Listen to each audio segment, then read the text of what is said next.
ఈసారి ఈ సైక్లోన్ అయితే చాలా సమస్యలు క్రియేట్ చేసి దాగుడు మూతలు కూడా ఆడింది.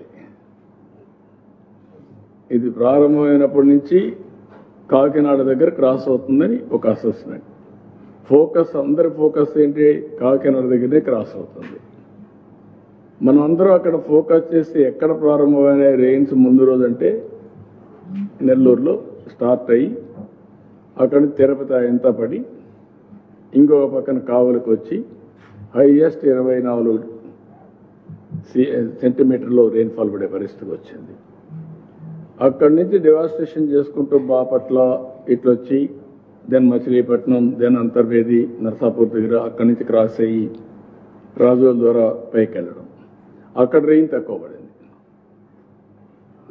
ఇక్కడి నుంచి వెళ్ళింది తెలంగాణలో విపరీతంగా పడింది. ఇప్పుడు అటు పోతే ఛత్తీస్గఢ్లో పడిపోయింది, జార్ఖండ్ ఏరియా, ఇటు ఒరిస్సా అక్కడ ఎంత పడుతుంది చూడాలి. ఈరోజు క్లౌడ్స్ మూవ్ అయినాయి అటు సైడ్.